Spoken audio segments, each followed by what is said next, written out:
नमस्कार, मी doctor Suresh, teacher education simplified चॅनलमध्ये आपलं स्वागत आहे. हा video NET SET paper 1 unit 2 research aptitude अर्थात संशोधन अभियोग्यता या संदर्भातील नेट सेटच्या परीक्षांमध्ये विचारल्या जाणाऱ्या बहुप्रश्नांच्या सराव प्रश्नांसंदर्भात आहे. या व्हिडिओचे 2 भाग आहेत. पहिल्या भागामध्ये आपण या संकल्पना समजून घेणार आहोत, जेणेकरून जे MCQ आपण सॉल्व करतो त्यावेळेस आपल्याला त्याचा अर्थ लागेल आणि अर्थ कळेल. हे जे सगळे बहुपर्यायी प्रश्न असतात याचा आपल्याला फक्त केवळ उत्तर बघायचं नसतं, तर त्याच्या मागचं कारण, त्याच्या मागचं लॉजिक आपल्याला लक्षात आलं तर प्रश्न कशाही पद्धतीने विचारला तरी सुद्धा आपण त्याचं उत्तर देऊ शकू, अचूकपणे देऊ शकू, कारण आपलं नॉलेज चांगलं असेल. या व्हिडिओमध्ये 2 टप्पे. पहिल्या व्हिडिओमध्ये आपण ह्या संकल्पना समजून घेणार आहोत आणि त्यानंतर आपण सराव प्रश्नांची मालिका बघणार आहोत. हा व्हिडिओ जे पेटचे विद्यार्थी असतात, जे संशोधनाच्या संदर्भातले कुठेही बहुपर्यायी प्रश्न असेल त्यांच्यासाठी सुद्धा उपयोगाचा आहे. आपण जर चॅनल सबस्क्राईब केला नसेल तर जरूर करा आणि आपण सुरू करूया. आधी आपण बघूया की संशोधन अर्थ प्रकार वैशिष्ट्य याची थेअरी बघू आणि त्यानंतर त्यापुढे येणारे 30 प्रश्नांचा अभ्यास आपण या व्हिडिओच्या माध्यमातून करणार आहोत. या व्हिडिओचा उद्देश फक्त आपल्या संकल्पना स्पष्ट व्हावा, आपल्याला या संकल्पनाविषयीचं नॉलेज मिळावं, त्याविषयी विचारले जाणारे जे प्रश्न आहेत त्या प्रश्न कशा पद्धतीने विचारले जाऊ शकतात या दृष्टीने आपल्या बुद्धीला वळण मिळावं, हा हेतू या व्हिडिओचा आहे. तर सुरू करूया. संशोधनाचा अर्थ या शब्दाची जी व्युत्पत्ती, निर्मिती, जी ती रिसर्च, आणि सर्च पुन्हा शोधणे या शब्दांपासून तयार झालेला आहे. याचा सारांश असा आहे की कोणतंही नॉलेज हे अस्तित्वात असतं, ते आपल्याला शोधावं लागत असतं. ते आपण नॉलेज तयार करत नाही तर आपण शोधत असतो आणि आपल्या आधी कुठेतरी जणांनी ते शोधलेलं असू शकतं, म्हणून रिसर्च असा शब्द या ठिकाणी वापरलं जातं. ही एक वैज्ञानिक प्रक्रिया आहे ज्याच्यामध्ये समस्येची निवड आधी केली जाते की आपल्याला कशाच्या संदर्भातलं ज्ञान शोधायचं आहे. त्यानंतर आपल्याला त्याच्या संदर्भात गृहीतकाची मांडणी करायची असते की यामध्ये आपल्याला उत्तर काय असू शकते त्याचा शोध करून नंतर माहिती गोळा करून त्याच्या आधारे विश्लेषण आणि त्या माहितीच्या आधारे, पुराव्यांच्या आधारे निष्कर्ष काढणे असा याचा समावेश वैज्ञानिक प्रक्रियेमध्ये होतो. म्हणजे संशोधनाचा आधार ही वैज्ञानिक प्रक्रिया आहे. याचा मुख्य उद्देश हा मानवी ज्ञानात भर घालणे आणि व्यावहारिक समस्यांवर उपाय शोधणे असं असतं. पुढील मुद्दा आहे संशोधनाचे प्रकार. हे प्रकारचं वर्गीकरण 3 पद्धतीने करता येतं. उद्दिष्टानुसार प्रकार, माहितीच्या म्हणजे डेटाच्या प्रकारावरनं प्रकार आणि तर्क पद्धतीनुसार प्रकार. पहिला प्रकार आहे उद्दिष्टानुसार. उद्दिष्टानुसार संशोधनाचे 3 प्रकार पडतात. एक मूलभूत संशोधन, उपयोजित आणि कृती संशोधन. जरी आपण नावावर लक्ष केंद्रित करत तरी सुद्धा आपल्या लक्षात येईल की तो संशोधनाचा प्रकार काय सांगतो. मूलभूत संशोधन जे आहे तो हे संशोधन केवळ ज्ञानप्राप्तीसाठी आणि उत्सुकतेसाठी पोटी केलं जातं. त्यातून जो उद्देश येणार आहे, जे निष्कर्ष आहेत त्याचा समाजामध्ये किंवा बाकी कोणत्याही क्षेत्रामध्ये कशा पद्धतीचा फायदा होईल हा विचार नसतो. केवळ ज्ञानप्राप्तीसाठी काहीतरी नवीन शोधायचं आहे म्हणून शोधलं जातं आणि मग त्यातून हे मूलभूत संशोधन समोर येत असतं. दुसरं उपयोजित संशोधन. यामध्ये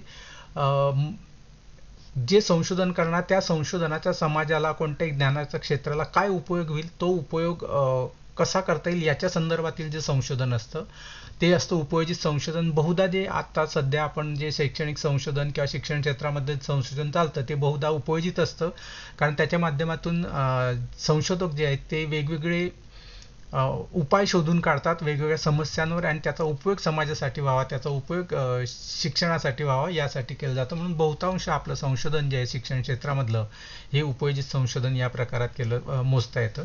त्यानंतर कृती संशोधन हा तिसरा प्रकार. हा एक उपयोजित संशोधनाचाच भाग आहे, फक्त हा स्थानिक पातळीवर तात्कालिक समस्या सोडवण्यासाठी केला जातो. उदाहरणार्थ एखाद्या विशिष्ट प्रभागामध्ये, एखाद्या विशिष्ट विभागामध्ये एखादं विशिष्ट उत्पादन वस्तूची विक्री का वाढलेली आहे याचं कारणांचा शोध घ्यायचा असेल तर त्या संदर्भात केलेलं जे संशोधन असेल ते, किंवा एखाद्या वर्गामध्ये बेशिस्तचं प्रमाण का वाढलेलं आहे याचं संशोधन करायचं आहे तर कृती संशोधन.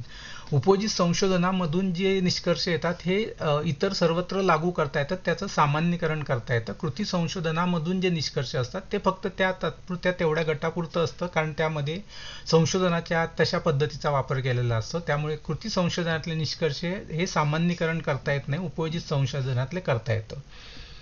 त्यानंतर दुसऱ्या प्रकारचं वर्गीकरण जे ते माहितीनुसार, म्हणजे टाईप ऑफ डेटा काय आहे, कोणत्या प्रकारचा डेटावर काम करणार आहे त्यानुसार सुद्धा संशोधनाचे प्रकार केले जातात. या ठिकाणी संख्यात्मक संशोधन म्हणजे क्वांटिटेटिव्ह आणि गुणात्मक संशोधन क्वालिटेटिव्ह. या ठिकाणी थोडा मराठी भाषांतर करताना थोडं गुण म्हटल्यावर आपल्याला अंक लक्षात येतात. आणि मग गुणात्मक संशोधनामध्ये थोडं असं वाटू शकतं की क्वांटिटेटिव्ह म्हणजेच गुण, कारण गुण ही संख्या आहे, पण या ठिकाणी गुण ही संख्या न मानता स्वभाव मानावे किंवा वैशिष्ट्य या अर्थाने तो गुणात्मक संशोधन घेतलेला आहे. तर संख्यात्मक संशोधन, ज्या संशोधनामध्ये आलेली माहिती ही संख्या स्वरूपात आली असेल आणि संख्येवर प्रक्रिया करून करणार असेल तर ते क्वांटिटेटिव्ह रिसर्चमध्ये जातं. उदाहरणार्थ किती टक्के विद्यार्थी उत्तीर्ण झाले, किंवा समाजामध्ये एखाद्या विशिष्ट पक्षाविषयी किती टक्के लोकांचा होकार आहे, नकार आहे, या स्वरूपाचं जे आहे ते संख्यात्मक संशोधन. क्वालिटेटिव्ह जे आहे गुणात्मक संशोधन हे मानवी वर्तन, अनुभव आणि भावना समजून घेण्यासाठी केलं जातं, जिथे जी येणारी जी माहिती ती शब्दांमध्ये असते, वर्णनांमध्ये असते, वैशिष्ट्यांमध्ये असते. उदाहरणार्थ एखाद्या ठिकाणी काही घटना घडली आणि त्या घटनाचं वर्णन सर्वांकडून माहिती करून घेणं आणि त्याच्याविषयीचा निष्कर्ष काढणं म्हणजे गुणात्मक संशोधन आहे, क्वालिटेटिव्ह रिसर्च आहे. जशी इन्क्वायरी केली जाते एखाद्या संदर्भातली, एखादी दुर्घटना झाली तर दुर्घटना कोणी कोणी पाहिली आणि मग त्यांच्या सगळ्यांच्या निरीक्षणावर आधारित मग निष्कर्ष दिले जातात, ते झालं गुणात्मक पद्धतीचं संशोधन. म्हणजे क्वालिटेटिव्ह डेटा येतो जो संख्येमध्ये नसतो, जो शब्दांमध्ये असतो. तर आपल्या संशोधनामध्ये डेटा कोणता येणार आहे त्यानुसार हे माहितीचे प्रकार आणि संशोधनाचे प्रकार ठरत असतात. तिसरं असतं तर्क पद्धतीनुसार, म्हणजे बायोलॉजिक. पहिला आहे डिडक्टिव्ह रिसर्च, म्हणजे निगमन किंवा अवगामी पद्धती, ज्यामध्ये सिद्धांताकडून निरीक्षणाकडे प्रवास केला जातो. म्हणजे आधी हायपोथेसिस मांडली जाते आणि हायपोथेसिस मांडून मग त्याच्या हायपोथेसिस तपासली जाते, ती असते अवगामी पद्धत, आणि मग त्या आधारे निष्कर्ष काढले जातात. आगमन किंवा उद्गामी पद्धतीमध्ये, इंडक्टिव्ह रिसर्चमध्ये आधी वेगवेगळे निरीक्षणं केले जातात आणि त्याच्या माध्यमातून संशोधन निष्कर्ष काढत असतं. उदाहरणार्थ केस स्टडीमध्ये आधी वेगवेगळ्या प्रकारची माहिती गोळा करून त्याच्या आधारे निष्कर्ष काढले जातात. किंवा एथनोग्राफिक रिसर्च जसं, त्याच्यामध्ये सुद्धा सर्व मानवी चालीरीतींचा, त्या ठिकाणी सामाजिक चालीरीतींचा अभ्यास करून त्याच्या आधारे निष्कर्ष काढला जातो, तो हा उद्गामी पद्धती आहे. किंवा ग्राउंडेड थेअरी रिसर्च जे, त्यामध्ये सुद्धा या पद्धतीचा अप्रोच हा वापरला जातो. म्हणजे अप्रोच काय आहे त्यानुसार इंडक्टिव्ह आणि डिडक्टिव्ह हे दोन प्रकार पडतात. आणि वेळेनुसार समकालीन संशोधन, क्रॉस सेक्शनल आणि दीर्घकालीन लॉन्जिट्युडनल. म्हणजे एका वेळी वेगवेगळ्या गटांचा अभ्यास केला जातो. विशिष्ट एखादी समजा NEPच्या संदर्भात वेगवेगळ्या समाज घटकांचे काय दृष्टिकोन आहे याचा अभ्यास करणं, म्हणजे पालक काय विचार करतात, शिक्षक काय विचार करतात, प्राथमिक शिक्षक, माध्यमिक शिक्षक, उच्च शिक्षणातील शिक्षक, विद्यार्थी काय विचार करतात, NGO काय विचार करतात, असं एकच समस्या, एकच विषय, त्याच्याविषयी वेगवेगळ्या घटकांचा अभ्यास, म्हणजे हा झाला क्रॉस सेक्शनल म्हणजे समकालीन संशोधन. आणि दीर्घकालीन संशोधन, एकाच गटाचा दीर्घकाळापर्यंत अभ्यास केला जातो. उदाहरणार्थ समजा 9वीमध्ये किंवा 10वीमध्ये जे मेरिटमध्ये आलेले विद्यार्थी, त्यांचाच पुढे 11वीत त्यांचा काय प्रवास झाला, 12वीमध्ये त्यांनी काय केलं, उच्च शिक्षणाकडे पुढे कुठे गेलेत, अशा पद्धतीने त्याचा एका विशिष्ट नमुन्याचा, एका विशिष्ट सॅम्पलचा दीर्घकालीन उपयोग केला जातो. किंवा एखाद्या विशिष्ट खत प्रणालीचा वापर एखाद्या वनस्पतीवर करून ती वनस्पतीच्या वाढीवर त्याचा कसा परिणाम होत गेला याचा अभ्यास हा दीर्घकालीन किंवा लॉन्जिट्युडनल अभ्यासामध्ये येत असतो. पुढचा मुद्दा आहे संशोधनाची वैशिष्ट्ये. संशोधन पद्धतीची काय काय वैशिष्ट्ये, संशोधन कशाला म्हणायचं, तर आदर्श किंवा चांगल्या वैज्ञानिक संशोधनामध्ये खालील वैशिष्ट्ये असणं गरजेचं आहे.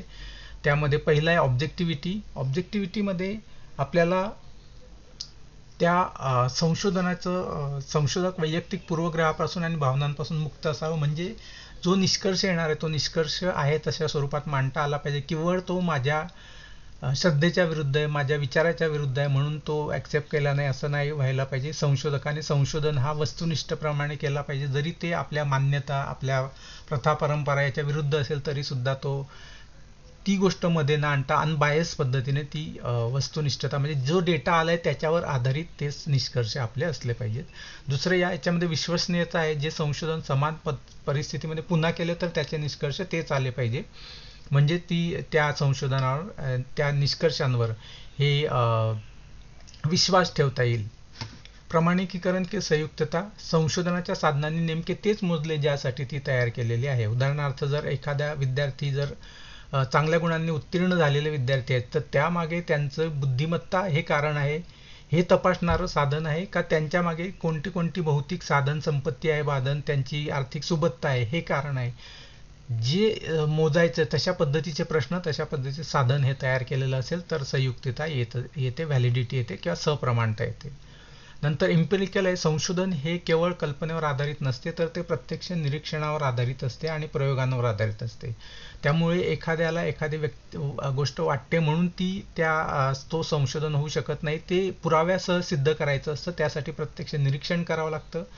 उदाहरणार्थ रागामध्ये व्यक्ती कोणकोणत्या कृती करते, तर याचं निरीक्षण त्या मनात काय होतं त्यापेक्षा प्रत्यक्ष ती व्यक्ती काय काय करत आहे हे बघणं आणि याचं निरीक्षण करून त्याच्यावर आधारित हे संशोधनाचे निष्कर्ष आले पाहिजेत.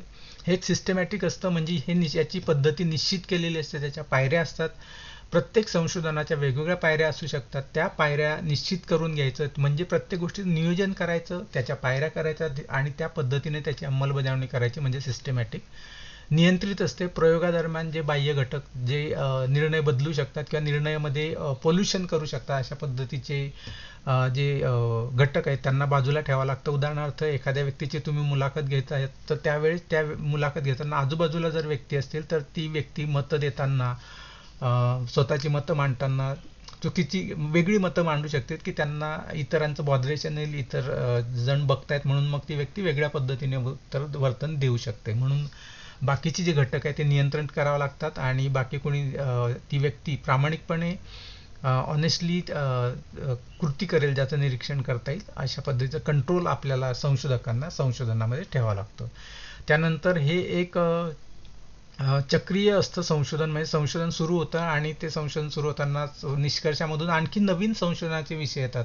आपण जर PhD चे प्रबंध पाहिले असतील तर त्यामध्ये शेवटी फर्दर रिसर्च, पुढील संशोधनासाठी विषय सुचवलेले असतात. त्याचं कारण हे की संशोधन हे चक्रीय असतं. हे संशोधन केल्यानंतर संशोधकाला अनेक विषय अजून त्यातनं सुचत असतात आणि ते विषय पुढे जात असतात, त्याच्यावर पुढे नवीन संशोधन होत असतं. म्हणून एका संशोधनाची पुढील संशोधनाचे विषय हे येत असतात. त्याला चक्रीय ही वैशिष्ट्ये असं मानलं जातं.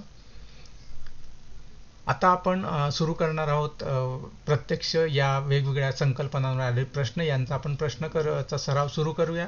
आणि यामध्ये संशोधन अभियोग्यता याच्या संदर्भातला हा पहिला सेट आहे. यामध्ये आपण प्रश्न उत्तर आणि त्याचं स्पष्टीकरण अशा याच्याने आपले एकूण 30 प्रश्न आहेत. या 30 प्रश्नांचा सराव आपण आता करणार आहोत. पहिला प्रश्न आहे, खालीलपैकी कोणत्या संशोधनाचे मुख्य उद्दिष्ट आहे? संशोधनाचं मुख्य उद्दिष्ट याच्यामध्ये जे दिलं आहे ते संशोधनाचा मुख्य उद्देश हा नवीन तथ्य शोधणे आणि नवीन तथ्यांचा किंवा जे तथ्य आता आहेत त्यांचा नवीन अर्थ लावणे, हा याचा मुख्य उद्देश आहे. प्रश्न 2, जेव्हा एखादा संशोधक केवळ नवीन सिद्धांत मांडण्यासाठी किंवा ज्ञानात भर घालण्यासाठी संशोधन करतात त्याला काय म्हणतात? आपण बघितलंय की त्याला हे मूलभूत संशोधन म्हटलं जातं, कारण त्यामध्ये कोणती समस्या, त्याचा पुढे उपयोग काय होईल हे माहीत नसतं, कोणत्या समस्येशी संबंध काय हे माहीत नसतं, फक्त ते संशोधन म्हणून संशोधन करत असतात, एक उत्सुकतेपोटी ते संशोधन करत असतात, म्हणून त्याला मूलभूत किंवा फंडामेंटल रिसर्च असं म्हणतात.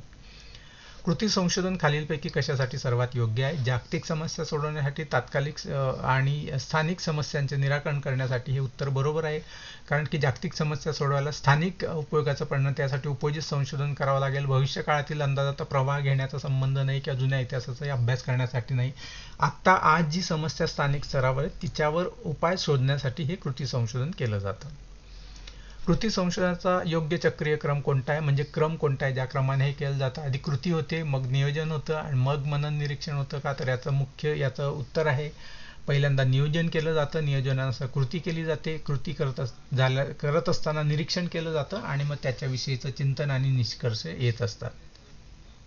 प्रश्न क्रमांक 5, संशोधनाची वस्तुनिष्ठता म्हणजे काय? वस्तुनिष्ठता म्हणजे ज्या ठिकाणी संशोधकाने स्वतःचे पूर्वग्रह, आवडीनिवडी, भावना बाजूला ठेवून तथ्यांच्या आधारे जो डेटा आलेला आहे त्या डेटा आहे तसा मांडणं म्हणजे वस्तुनिष्ठता आहे. वस्तुनिष्ठता, वस्तू म्हणजे साधन जे आहे ते साधनाद्वारे जी माहिती आलेली ती माहिती जशी आली असेल ती मांडणं, जशीच्या तशी मांडणं म्हणजे वस्तुनिष्ठता होय. जर प्रश्न 6, एकाच संशोधकाने किंवा वेगवेगळ्या संशोधकांनी समान परिस्थितीत प्रयोग केला आणि दरवेळी समान निष्कर्ष आले तर संशोधनाच्या वैशिष्ट्याला काय म्हणणार? तरी विश्वसनीयता आहे, कारण याच्यावर विश्वास ठेवू शकतो. ज्या साधनाने आणि ज्या प्रक्रियेने निष्कर्ष समान येत आहे याचा अर्थ ह्याची प्रक्रिया किंवा ते साधन हे निश्चितच विश्वास ठेवण्यासारखं आहे, ते बदलत नाही प्रत्येक परिस्थितीप्रमाणे. प्रश्न क्रमांक 7, संशोधनात संयुक्तता किंवा प्रमाणीकरण किंवा सप्रमाणता व्हॅलिडिटीचा नेमका अर्थ काय आहे? याचा योग्य अर्थ आहे की म्हणजे अचूकता ज्या घटकाचे मापन करत आहोत त्याच घटकाचं निरीक्षण किंवा त्याच घटकावर आधारित निरीक्षण आहे की नाही, हा म्हणजे सप्रमाणता. असं होऊ शकतं की एखादा धावपटू असेल तर त्याचा धावपटूचा जो धावण्याचा गती आहे, वेग आहे, ती वाढलेली आहे. तर ती कशामुळे वाढलेली? त्या व्यक्तीच्या आहारामुळे वाढलेली आहे का त्या मोटिवेशनमुळे वाढलेली आहे? तर ज्यावेळेस संशोधनाचं साधन तयार करणार त्यावेळेस त्यामध्ये एकतर त्याच्या आहाराचा विषयीचे प्रश्न असतील तर आहाराचा निष्कर्ष काढता येईल, आणि त्याच्या मोटिवेशनचा प्रश्न आहे तर मोटिवेशन काढता येईल. पण प्रश्नांचे स्वरूप असं असलं पाहिजे की ज्याच्या माध्यमातून जे मोजायचं आहे तेच मोजलं गेलं पाहिजे. प्रश्न क्रमांक 8, आगमन उद्गामी पद्धत इंडक्टिव्ह अप्रोच संशोधनामध्ये कसा असू शकतो? तर याच्यामध्ये याला बॉटम्स अप पद्धती म्हणतात. म्हणजे याच्यामध्ये आधी विशिष्ट निरीक्षण आणि उदाहरणं पाहिली जातात आणि त्यानंतर एक सामान्य सिद्धांत केला जातो. ही अध्यापनाची सुद्धा पद्धत आहे. ज्यांनी शिक्षणशास्त्र केलेलं त्यांना माहिती असेल की वेगवेगळे निरीक्षण, उदाहरणं द्यायची आणि उदाहरणाच्या माध्यमातून व्याख्या तयार करून घ्यायची. म्हणजे यामध्ये प्रत्यक्ष संशोधनाकडे उत्तर नसतं की या समस्येचं उत्तर काय, ते शोधत असताना त्या शोधल्यानंतर त्यांना उत्तर सापडत असतं. त्यावेळेस उद्गामी पद्धत आहे. केस स्टडीमध्ये अशा पद्धतीचं असतं की केस स्टडीमधून काही काही निष्कर्ष नंतर बाहेर येत असतात. प्रत्यक्षात ज्यावेळेस संशोधनात सुरुवात होतं त्यावेळेस हे माहीत नसतं की शेवटी कोणतं उत्तर येणार आहे. शेवटी उत्तर येणार काय हे माहिती असेल तर त्यासाठी डिडक्टिव्ह अप्रोच आहे. अवगामी पद्धतीमध्ये संशोधनाचा योग्य मार्ग कोणता आहे? सिद्धांताकडून निरीक्षणाकडे आणि पडताळणीकडे, केवळ निरीक्षणांवर थांबणे, डेटा गोळा न करता निष्कर्ष काढणे, खालून वर जाणे, बॉटम्स अप. ही जी पद्धत आहे ही टॉप डाऊन पद्धत आहे. म्हणजे आधी जी सिद्धांत असेल ती सिद्धांताच्या थेरीच्या आधारे गृहीतक मांडून निरीक्षण केलं जातं. म्हणजे परिकल्पना मांडायची, परिकल्पनाची पडताळणी करायची आणि निष्कर्ष काढायचे. किंवा ज्या ठिकाणी आपण पोलीस इन्क्वायरीमध्ये असं बघतो की एखाद्या विशिष्ट व्यक्तीला जेव्हा अॅक्यूज केलं जातं किंवा आरोपी केलं जातं, त्या व्यक्तीला ती आरोपी केल्यानंतर ती निर्दोष आहे की अपराधी आहे हे शोधण्यासाठी ती पूर्ण पुढची माहिती केली जाते. म्हणजे आधी काहीतरी कुणाला तरी आरोप निश्चित केला आहे आणि त्याची मग पडताळणी केली जाते. तशाच पद्धतीने ही अवगामी पद्धत असते. याच्यामध्ये सुद्धा एक मत बनवलं जातं, एक टेंटेटिव्ह अंदाज शोधला जातो आणि त्याच्या आधारे निष्कर्ष काढले जातात. संख्यात्मक संशोधनाचे प्रमुख वैशिष्ट्य कोणते? याचं प्रमुख वैशिष्ट्य आहे की याच्यामध्ये जी माहिती आहे ती डेटा स्वरूपात येते, संख्येच्या स्वरूपात येते, अंकांच्या स्वरूपात येते आणि त्याचं विश्लेषणासाठी स्टॅटिस्टिक्सचा वापर केला जातो. गुणात्मक संशोधनाचा मुख्य उद्देश काय असतो? घटकांचे संख्यात्मक मोजणे, मानवी वर्तन, अनुभव आणि त्यामागील कारणे समजून घेणे हा त्याचा मुख्य उद्देश असतो. कारण की मानवी वर्तन, अनुभव, त्यामागची कारणे जी आहेत ती संख्येच्या स्वरूपात येणार नाही. तुम्हाला एखाद्या व्यक्तीविषयी, एखाद्या घटनेविषयी, एखाद्या प्रक्रियेविषयी काय वाटतं हे जाणून घ्यायचं तर ते संख्येच्या स्वरूपात येणार नाही, कारण भावना या शब्दांमध्ये येणार आहेत. म्हणून गुणात्मक संशोधनामध्ये जी माहिती येते ते शब्दांमध्ये येते, भावनांमध्ये येते आणि त्याच्यानंतर त्याचं विश्लेषण करून निष्कर्ष निघत असतात. एकाच वेळी वेगवेगळ्या वयोगटातील सामाजिक गटातील लोकांचा अभ्यास करणाऱ्या संशोधनाला काय म्हणतात?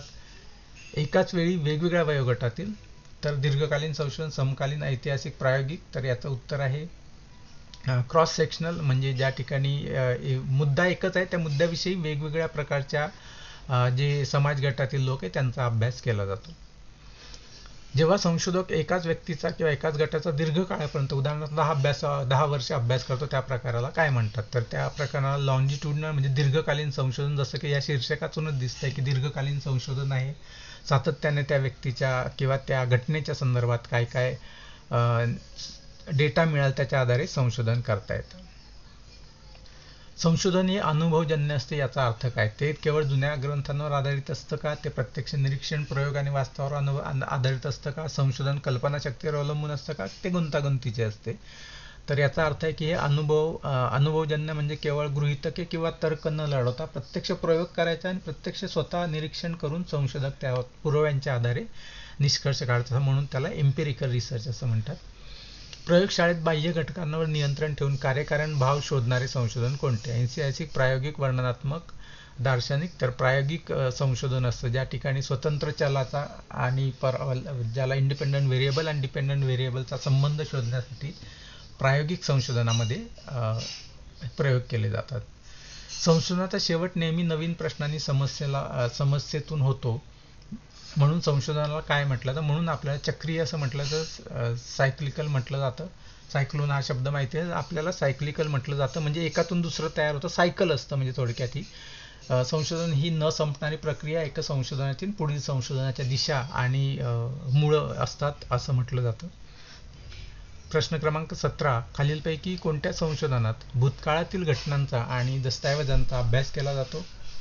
ऐतिहासिक संशोधन, प्रायोगिक संशोधन, कृती संशोधन, मूलभूत संशोधन. तर भूतकाळात घडून गेलेल्या घटनांचा व त्यांचे पुरावे आणि दस्तऐवज यांचं विश्लेषण करण्यासाठी ऐतिहासिक संशोधनाचा विचार केला जातो. आपण इतिहास या शब्दावर जरी अभ्यास म्हणजे लक्ष केंद्रित करत तरी आपल्या लक्षात येईल की ऐतिहासिक आहे, इतिहासात घडून गेलेला आहे, म्हणून भूतकाळातील घटनांचा अभ्यास हा ऐतिहासिक संशोधनात पद्धतीत केलं जातं.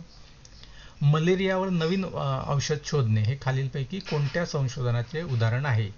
तर हे जे आहे हे उपयोजित संशोधनाचं उदाहरण आहे. कारण की उपयोजित संशोधनामध्ये समस्यांवर उपाय शोधणं, अप्लाय करणं, नॉलेजचं ॲप्लिकेशन करणं, अप्लाइड नॉलेज करणं, जे काही तंत्र आहे, जे काही नॉलेज आहे, जे काही विज्ञान आहे त्याचा वापर करून संशोधन समस्या सोडवणं हा मुख्य उद्देश आहे. यामध्ये सुद्धा मलेरियावर नवीन औषध शोधायचं आहे, काहीतरी समस्या आहे त्यावर उपाय शोधायचा आहे, म्हणून ते उपयोजित संशोधन आहे. खालीलपैकी कोणती संशोधनाची पद्धतशीर पायरी नाही? त्यामध्ये प्रत्येक वेळेस संशोधन निश्चित करणं ही पायरी आहे, गृहीतक मांडणं ही पायरी आहे, माहितीचं विश्लेषण करणं ही पायरी आहे. मात्र कोणत्याही पुराव्याशिवाय अर्धवटपणे पुराव्याशिवाय निष्कर्ष जाहीर करणं ही संशोधन पद्धतीची पायरी नाही, ते संशोधनाच्या व्याख्येत बसत नाही. प्रश्न 20. संशोधनातील नियंत्रित कंट्रोल्ड या वैशिष्ट्याचा अर्थ काय आहे? याचा अर्थ आहे की प्रायोगिक संशोधन मुख्य घटकाव्यतिरिक्त इतर बाह्य घटक जे आहेत ते निकालात त्रुटी आणू शकतात, त्यांना स्थिर किंवा त्यांना नियंत्रित ठेवले जाते. म्हणजे प्रयोग करायचा असेल, वनस्पतींवर प्रयोग करायचा तर प्रयोगशाळेत केला जातो, कारण की बाहेर बदलणारी हवा, बदलणारा प्रकाशाचे प्रमाण, पावसाचे प्रमाण ह्याचा परिणाम होऊ नये म्हणून मग ते प्रयोगशाळेत प्रयोग केले जातात. प्रयोगशाळेत करण्याचंच कारण हे असतं की बाकीचे जे घटक प्रयोगावर परिणाम करू शकतात ते बाजूला ठेवायचं आणि त्याच्यावर संशोधन करायचं. घटनोत्तर संशोधन केलं जातं घटना घडण्यापूर्वी, घडून गेल्यानंतर, घडत असताना, प्रयोगशाळेत प्रयोग करताना. तर आता आपण या शब्दाचा जरी विचार केला एक्स पोस्ट फॅक्टो, तर याच्यावरून सुद्धा आपल्या लक्षात येईल की ही एक्स पोस्ट फॅक्टो आहे. म्हणजे फॅक्टो म्हणजे घटना घडून गेली, एखादी घटना घडून गेल्यानंतर त्याचा शोध घेण्यासाठी या पद्धतीचं संशोधन केलं जातं. उदाहरणार्थ सुनामी येऊन गेल्यानंतर परिसरामध्ये कोणते बदल झालेले आहेत, भूकंप अपघात घडून गेल्यानंतर कोणते बदल झालेले आहेत, किंवा एखादी पेपर लीकची घटना घडल्यानंतर त्याच्यानंतर पुढची जी काही प्रक्रिया केली जाते, शोध केला जातो, इन्क्वायरी केली जाते, ते सुद्धा या एक्स पोस्ट फॅक्टोचं उदाहरण आहे. प्रश्न 22. खालीलपैकी कोणते गुणात्मक संशोधनाचे उदाहरण आहे? गुणात्मक शब्दाशी पुन्हा एकदा सांगतो, गुण म्हणजे संख्या असं न घेता गुण म्हणजे स्वभाव किंवा वैशिष्ट्य या अर्थाने घ्या, म्हणजे आपल्याला संकल्पना लक्षात ठेवायला सोपे जाईल. तर क्वालिटेटिव्ह रिसर्चचं साधन नाही. सखोल मुलाखत, गटचर्चा, सांख्यिकी प्रश्नावली आणि निरीक्षण. तर आता सांख्यिकी प्रश्नावली हे जसं दिसतं की क्वांटिटेटिव्ह आहे, यातनं येणारी जी माहिती ती संख्येच्या स्वरूपात येणार आहे, म्हणून ते गुणात्मक संशोधनासाठी नाही. सखोल मुलाखत जी आहे ती चर्चांमधून, शब्दांमधून येणार आहे माहिती, गटचर्चेमधून जी माहिती येणार ती सुद्धा शब्दांमध्ये येणार आहे माहिती, आणि निरीक्षणातून जी येणार ती सुद्धा दोन्ही पद्धतीने येऊ शकते निरीक्षणामधून.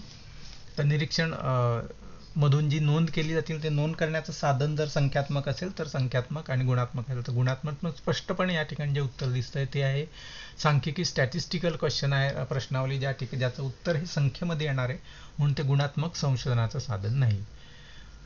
प्रश्न क्रमांक 23. एखाद्या विशिष्ट परिस्थितीचे किंवा लोकसंख्येचे जसेच्या तसे वर्णन करणाऱ्या संशोधनाला काय म्हणतात? तर त्याला वर्णनात्मक संशोधन असं म्हणतात, कारण ह्या वर्णनात्मक संशोधनामध्ये सध्या काय परिस्थिती आहे, व्हॉट इज, याचे वर्णन केले जाते, म्हणून त्याला वर्णनात्मक संशोधन असं म्हणतात. मूलभूत संशोधनामध्ये ज्ञानाचा शोध घेतला तो ऐतिहासिकमध्ये आधीच्या घडलेल्या घटनांचा, आणि प्रायोगिकमध्ये करून बघितलं जातं. तशा पद्धतीचं कोणते इथे नाही, आत्ता काय आहे जसं तसं वर्णन करायचं आहे, म्हणून काय आहे याच्यासाठीच्या वर्णनात्मक संशोधन पद्धती आहेत. खालीलपैकी कोणते विधान संशोधनाच्या वैशिष्ट्यांची सुसंगत नाही? संशोधन हे पद्धतशीर असते, संशोधन केवळ नशिबावर आधारित असते, हे तर्कशुद्ध नाही आणि हे पडताळणी योग्य असते. तर संशोधन हा एक नियोजित वैज्ञानिक आणि तार्किक प्रयत्न आहे, तो नशिबावर किंवा अपघातावर आधारित नसतो. म्हणून बरोबर उत्तर आहे बी. परिकल्पना म्हणजे काय? परिकल्पनाला गृहीत कृत्य असा सुद्धा शब्द वापरला जातो हायपोथेसिससाठी. गृहीत कृत्य किंवा परिकल्पना म्हणजे काय? तर याचं परिकल्पना जी असते ती आधी मांडली जाते आणि ते संभाव्य उत्तर असतं तात्पुरतं समस्येचं. ते समस्येचं उत्तर समोर ठेवून त्या पद्धतीने प्रयोग केले जातात आणि ते ठरवलेलं जे उत्तर ते बरोबर आहे की चूक आहे हे या ठिकाणी निश्चित केलं जातं. जसं मी आता आधी उदाहरण दिलं की एखादी व्यक्ती आरोपी असते, आरोपीच्या विरुद्ध आरोपीच्या अवतीभोवती माहिती गोळा करून मग ठरवलं जातं की आरोपी हा गुन्हेगार आहे का निरपराध आहे. त्या पद्धतीने परिकल्पना आधी मांडली जाते आणि नंतर ती पडताळणी केली जाते, म्हणून ती संभाव्य किंवा तात्पुरतं उत्तर असतं. जेव्हा संशोधक स्वतः प्रत्यक्ष क्षेत्रात जाऊन डेटा गोळा करतो त्या डेटाला काय म्हणतात? प्राथमिक, दुय्यम, काल्पनिक आणि तृतीयक. तर त्याला स्वतः गोळा करत असल्यामुळे ती ताजी माहिती असते, म्हणून त्याला प्राथमिक डेटा असे म्हणतात. संशोधनात तार्किक पद्धती असणं म्हणजे तार्किक वैशिष्ट्य असणं म्हणजे काय? तर ते हे नियम आणि पुराव्यांवर आणि तर्कांवर आधारित असतं. जे प्रत्यक्षातील जी माहिती आलेली ती माहितीचा अनुमान करून त्याच्या आधारे निष्कर्ष काढले जातात. वर्गातील विद्यार्थ्यांचे वर्गीकरण, विद्यार्थ्यांचे इंग्रजी व्याकरण सुधारण्यासाठी शिक्षकांनी नवीन पद्धती वापरणे हे कोणत्या संशोधनाचं उदाहरण आहे? तर हे कृती संशोधनाचं उदाहरण आहे, कारण की त्यांच्या शिक्षकांच्या वर्गातील फक्त इंग्रजी व्याकरणाच्या संदर्भातली समस्या त्यांना जाणवली, त्यावर उपाय शोधण्यासाठी त्यांनी ती केलेली कृती आहे, म्हणून ती कृती संशोधन आहे. प्रश्न क्रमांक 29.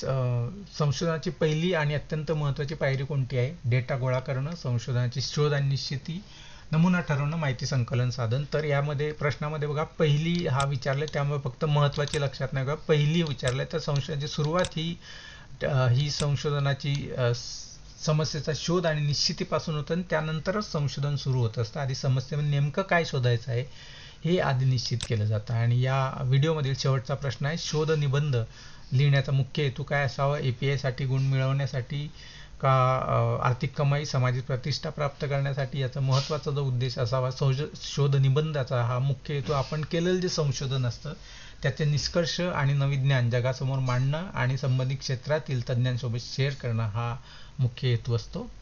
अशा पद्धतीने आपण या व्हिडिओमध्ये त्याच्या संकल्पना आणि त्याचे 30 प्रश्न असं सराव यामध्ये केलेला आहे. याच्यामध्ये अजून हा पहिला सेट आहे, दुसरा सेट अजून या विषयाशी संदर्भात आहे, तो पण आपण नक्कीच बघा.